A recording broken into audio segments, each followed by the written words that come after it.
de paredes abajo hasta el portillo de embajadores con los brazos en alto.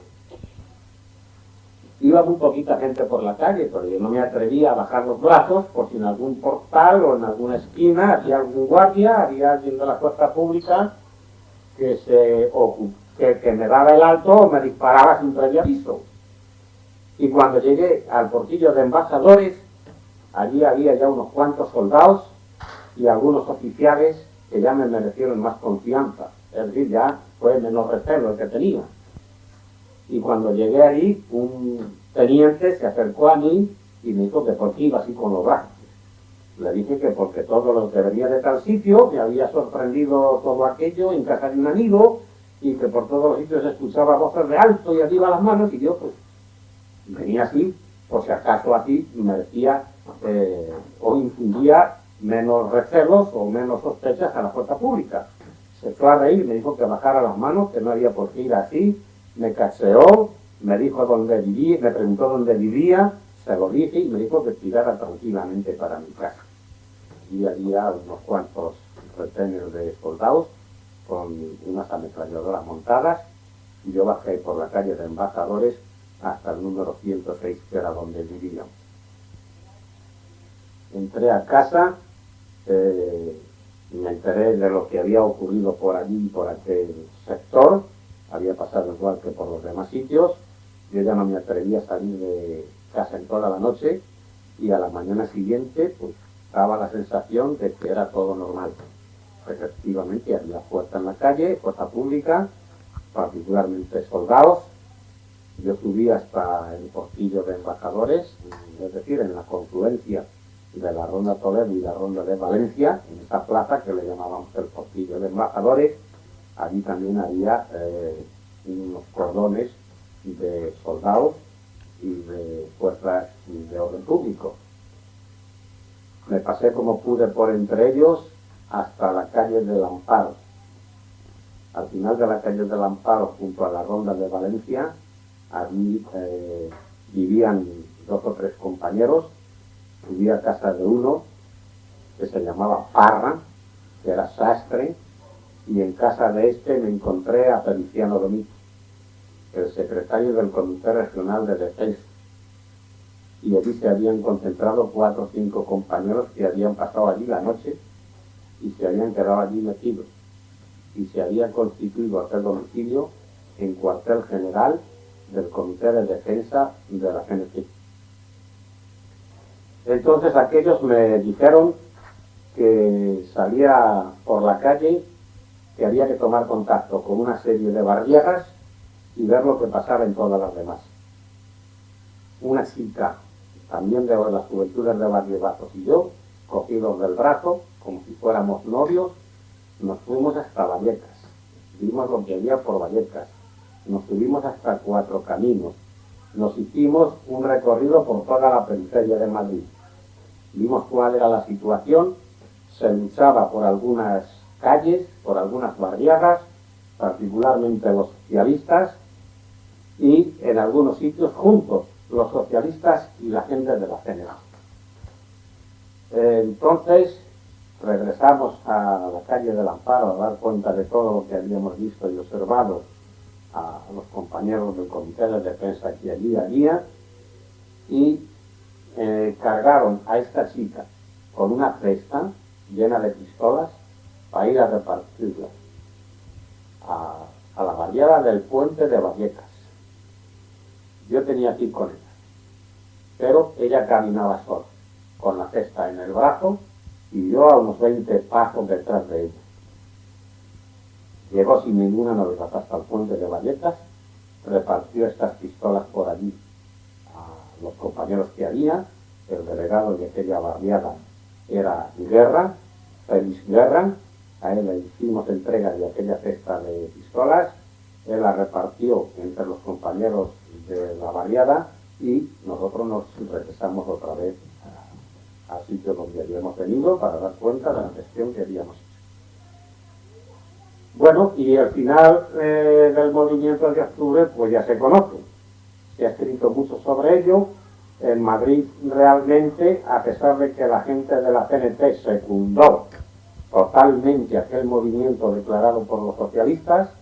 La CNT hizo causa común con la UGT en la huelga general decretada por esta última, a pesar de que no se había consultado para nada con la CNT, pero nuestro espíritu revolucionario, lo que habíamos venido predicando de que el único camino era la revolución, cuando los socialistas lanzaron a ella en aquel movimiento, en Madrid, la adhesión de la CNT fue absoluta. Fue aplastado el movimiento. Como se sabe, también se ha dicho mucho de ello, donde únicamente tuvo alguna importancia, fue en Asturias. También fue aplastado. Y en Madrid, pues quitando unas cuantas escaramuzas de esta índole que se produjeron por las distintas barriadas obreras, pues también quedó aplastado. Claro, Caballero había sido detenido con otros socialistas, encarcelados en la Cárcel Modelo, existe un proceso luego por todo ello, y así terminó sin pena ni gloria el movimiento.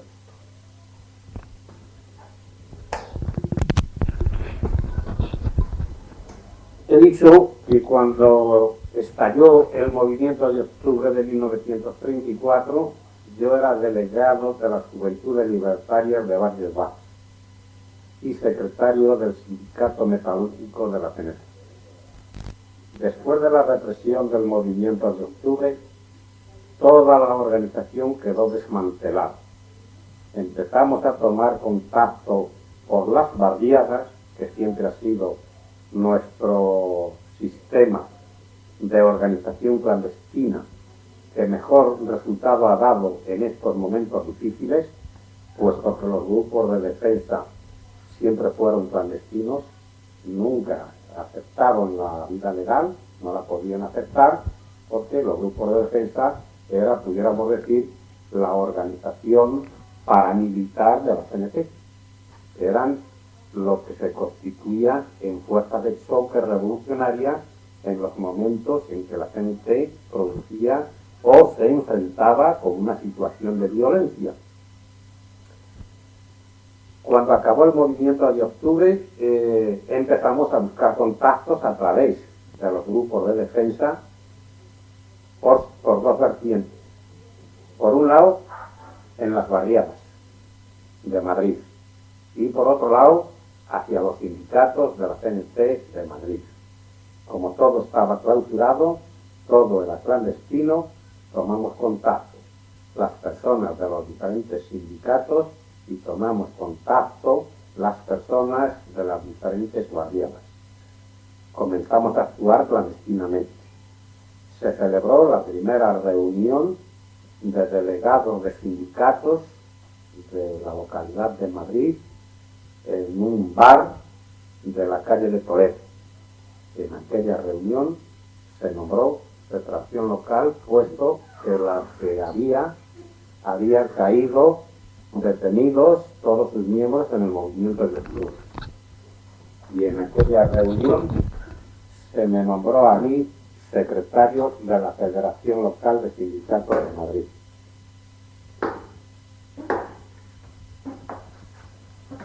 A los pocos días se celebró otra reunión de las Juventudes Libertarias. Hasta ese momento las Juventudes Libertarias eran clandestinas, no habían aceptado voluntariamente la vida legal, y la Federación Ibérica de Juventudes Libertarias vivía en plena clandestinidad. En otra reunión de los grupos de las juventudes de las diferentes barriadas se constituyó la Federación Local de Juventudes Libertarias, de la que me nombraron también secretario. Así me encontré con que era secretario de la Federación Local de Juventudes Libertarias y secretario de la CNT.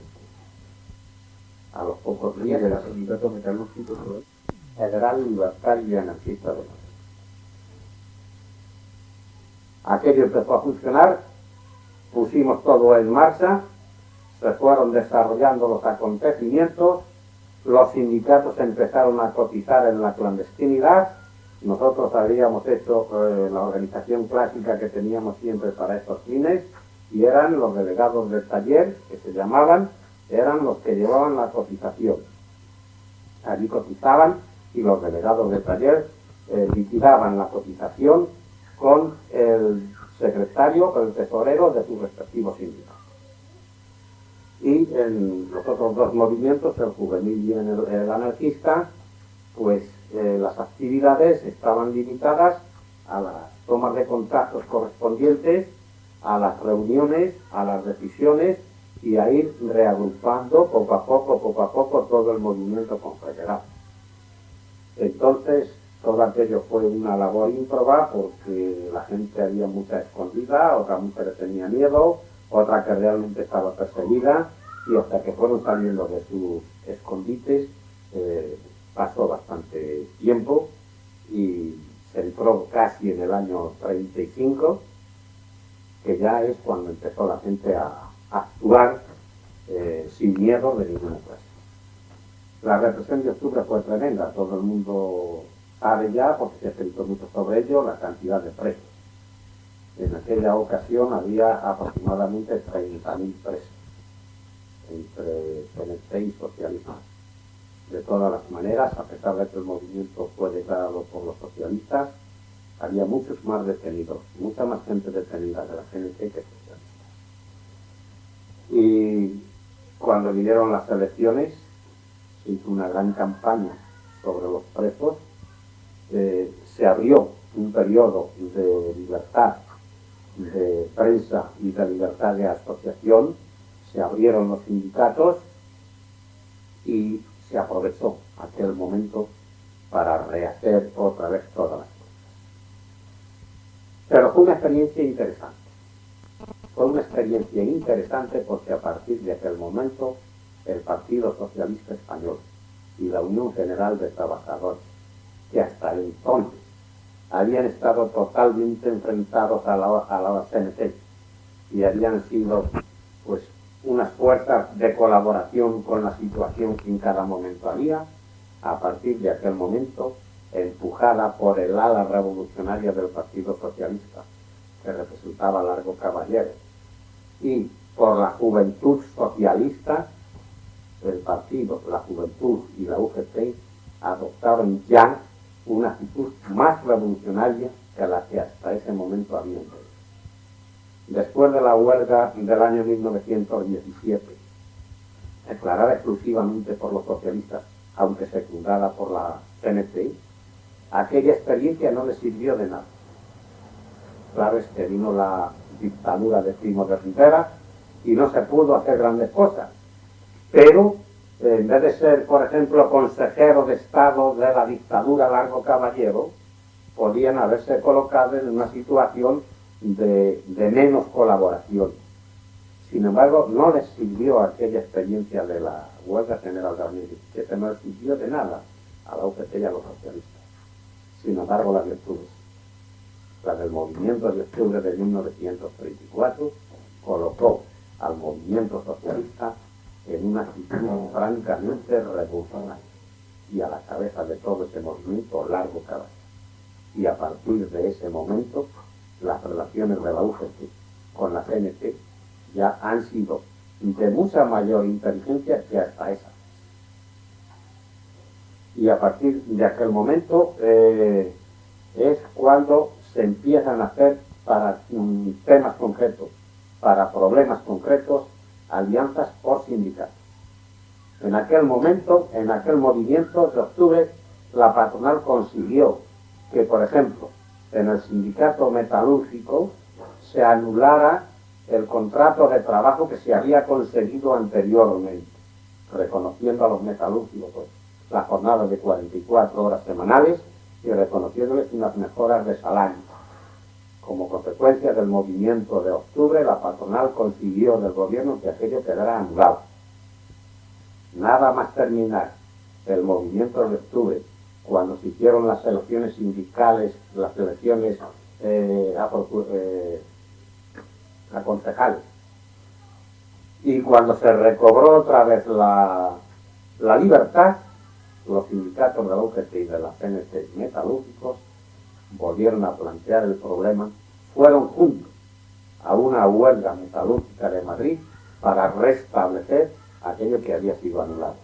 Y lo mismo que ocurrió con el sindicato metalúrgico ocurrió con la construcción, ocurrió con los camareros, que estaban siempre en huelga, ocurrió con unos cuantos sindicatos y generalmente todos ellos caminaron juntos y lograron resultados felices. Las dos organizaciones, a través de aquellos pactos circunstanciales para hechos concretos de cada sindicato.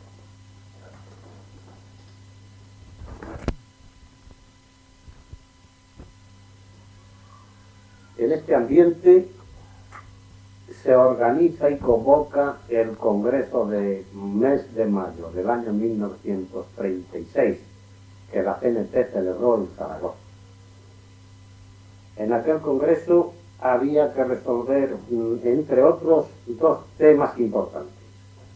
Uno de ellos era la escisión interna que se había producido en la CNT como consecuencia del manifiesto conocido de los 30, es decir, Ángel Pestaña y los que le seguían habían lanzado un manifiesto en el cual rechazaban las federaciones de industria, en el cual se afirmaban las federaciones de industria y en el cual se afirmaba un concepto de la revolución y del comunismo libertario. Entonces, en los primeros días de mayo de ese año se celebra aquel congreso al que asistimos Félix Guerra y yo, representando al Sindicato Metalúrgico de Madrid. En aquel congreso los problemas a debatir eran muy gordos y muy difíciles. Allí se presentaron los asturianos de la CNT como los grandes víctimas del movimiento de octubre. La CNT, que en aquel momento del movimiento de octubre el Comité Nacional residía en Zaragoza, en Cataluña, donde habían sido represaliados a su juicio injustamente los cenetistas, pues en aquel movimiento no secundaron a la CNT de Asturias y de otras regiones con la energía, con la decisión y con la entrega que los asturianos consideraban que debía de haberse hecho. Entonces, en aquel congreso, los asturianos fueron acusados por el resto de la CNT de haberse extralimitado en sus pactos y en sus compromisos con la UGT, ya que a nivel nacional, el Comité Nacional de la CNT y la Comisión Ejecutiva de la Unión General de Trabajadores no habían firmado ningún pacto porque la actitud de la CNT no estaba en aquellos momentos por aceptar las proposiciones que se les hacían en aquellos planteamientos. Por lo tanto, en el Congreso de Zaragoza se liquidó aquel problema. Se dieron las explicaciones suficientes por parte del Comité Nacional, por parte de la Regional Catalana, a los compañeros asturianos.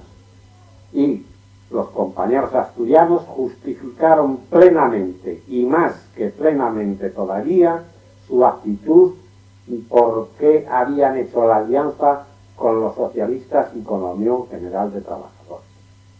Yo recuerdo, con motivo de aquellas disidencias, y cuando la CNT discutió la propuesta de pacto que hacía la Unión General de Trabajadores, aunque fue rechazada en el centro, en Cataluña y a nivel nacional, Orobón Fernández, un destacado militante de la CNT, dijo taxativamente, y se publicó en la prensa y tuvo mucho impacto, que para hacer la revolución él se aliaba hasta con el Modus.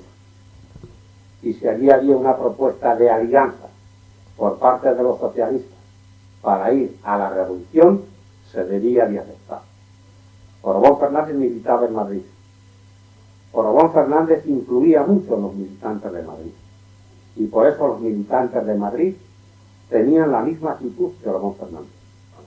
Y esta misma actitud, llevada a las consecuencias de pacto y de compromiso, es lo que se hizo en Asturias. Entonces, después de aquel movimiento quedó mucho resabio en la regional catalana porque se demostró que los compañeros de Asturias José María Martínez, que era el secretario del Comité Regional de la CNT de Asturias, murió en el movimiento aquel, y los compañeros asturianos se batieron como unos valientes junto a los socialistas y se quedaron solos en toda España en esa lucha. Inclusive la Unión General de Trabajadores no secundó el levantamiento como habían hecho aquellos, y Largo Caballero fue hecho prisionero sin que hubieran disparado un tiro. Prieto se marchó a Francia disfrazado, y todos los líderes socialistas, en vez de jugárselo todo a la revolución que ellos habían provocado, cada uno se salvó o se escapó como pudo, y quedaron solos los socialistas asturianos y los penetistas asturianos como fuerza auténticamente revolucionaria en aquel movimiento de octubre de 1934, del que tanto se habló y del que tanto se escribió. Entonces aquello era un problema grave que había planteado en el seno de la CNT, lo mismo que me supongo ocurriría en el seno de la UGT, y aquel problema había que ventilarlo en el Congreso de Zaragoza. Allí los compañeros asturianos justificaron plenamente su pacto con los compañeros de la UGT y con los compañeros socialistas, y justificaron plenamente su levantamiento frente a las autoridades del gobierno de la República. Quedó resuelto el problema, que era un problema que venía pesando en el seno de la CNT, reconociendo unos y otros las culpas y las razones, y se liquidó aquel problema restableciéndose aquella unidad interna, que ya dentro de una división que pesaba en la CNT entre trinquistas y faístas, se había producido con motivo del movimiento de octubre. Quedó todos satisfechos. Acto seguido se enfrentó o se discutió el problema de los trinquistas. Allí estaban Mascarell, que lo representaba, Juan López, Tairó y otros cuantos viejos militantes de la CNT que habían hecho la escisión con Pestaña. Pestaña no estaba en aquel congreso porque estos que acabo de relatar, a pesar de que habían hecho la escisión para discutir ese problema, habían sido convocados a aquel congreso los representantes de los sindicatos de oposición a la CNT, que es como se llamaban los sindicatos dominados por los periodistas. Y estos habían asistido, pero Pestaña no asistió porque había constituido el partido sindicalista, y esa era la mayor herejía que en los medios confederales se oponía, y quedó totalmente excomunicada. Allí también, con motivo del problema y de la división de los 30, hubo grandes debates, hubo grandes intervenciones por las dos partes, por los paístas y por los treintistas. Por los paístas intervinieron fundamentalmente Ascaso, García Oliver y Federica Montseny, y por los treintistas, como dije antes, el que llevaba la voz cantante era Mascarell, Peiró, Juan López y otros. Ambos se dieron las explicaciones necesarias. Se había producido el movimiento de octubre, en el cual habían participado de alguna manera todos, porque inclusive los sindicatos de la oposición, es decir, los sindicatos dominados por los treintistas, también en las regiones donde el movimiento tuvo alguna importancia, participaron y se sumaron a él. Se dieron las suficientes explicaciones, cantaron el mea culpa todos, pero la razón fundamental por la cual produjo aquella escisión, que fue la creación de las federaciones de industria, que los paístas no aceptaban de ninguna manera, porque consideraban que aquello era un centralismo antianarquista y que los sindicatos debían de ser únicos y libres y autónomos, sin estar disciplinados a escala nacional dentro de federaciones de industrias. Su sentido federalista era tan exacerbado que no admitía aquel centralismo que implicaban las federaciones de industria, y aquello que era el motivo o la causa o el pretexto que se había esgrimido para la escisión de los treintistas fue también resuelto aceptando el Congreso de Zaragoza la implantación dentro de la CNT de las Federaciones Nacionales de Industria. Es decir, que después de la escisión y de todas las batallas que aquello comportó, el criterio de los treintistas, manifestado en el célebre manifiesto de los 30 sobre las federaciones de industria, fue aceptado en el Congreso de Zaragoza. Y otro de los temas fundamentales de aquel Congreso fue el concepto confederal sobre el comunismo libertario. Es decir, se había producido el movimiento de octubre. En el año 1933, y se no hizo referencia a ello antes fue porque no tuvieron grandes consecuencias, la CNT hizo 3 intentos revolucionarios.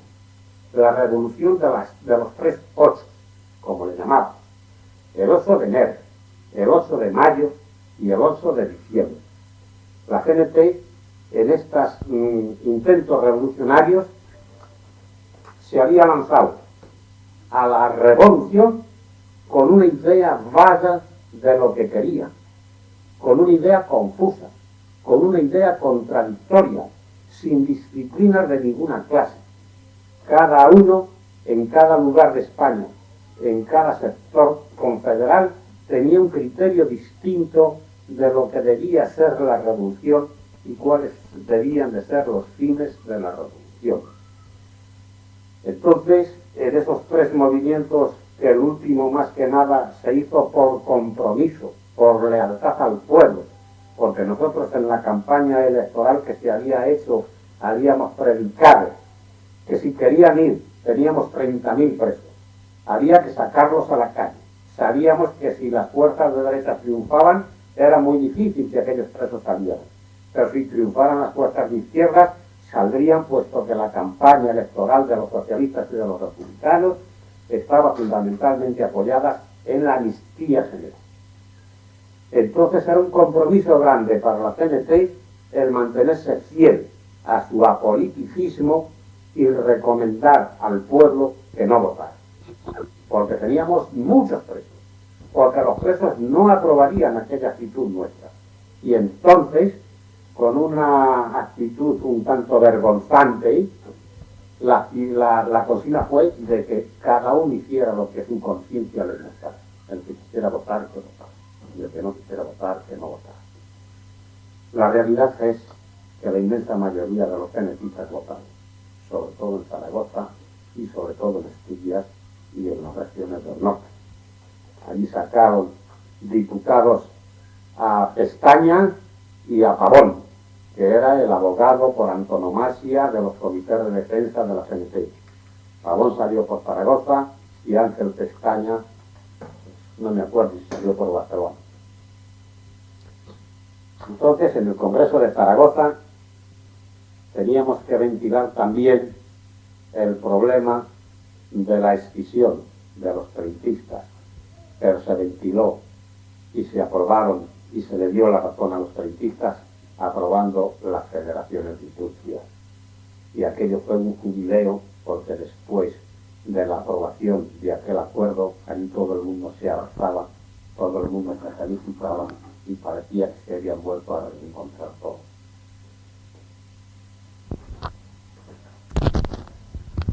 Por último, el tema fundamental era este: concepto confederal del comunismo libertario.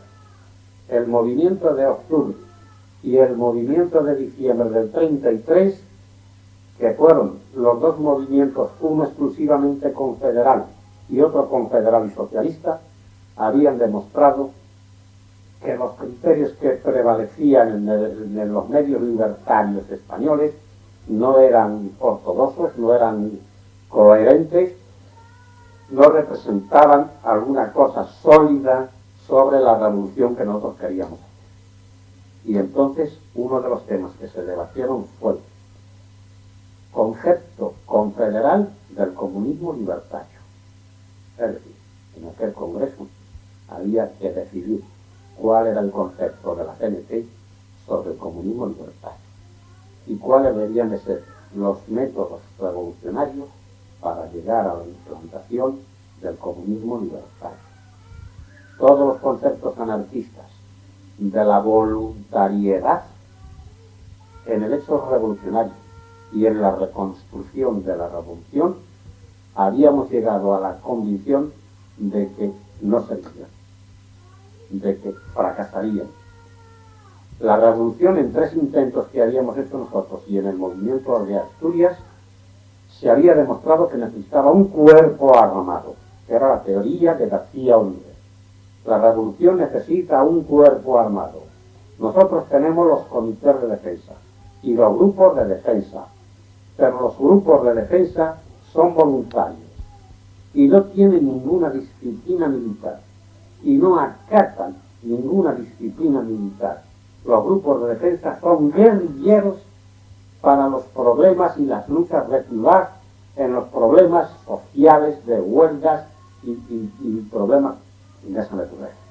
Pero para enfrentarse con un ejército regular y con vistas a llevar adelante una revolución con todas las consecuencias, aquellos grupos de defensa no valían. Entonces, este era el criterio de muchos militantes de la CNT y de la PAI. Y había que discutir y había que plantear en aquel congreso este problema. Y otro de los problemas era el que había que resolver respecto a la CNT en la revolución, cuál papel debía de jugar la CNT en la revolución.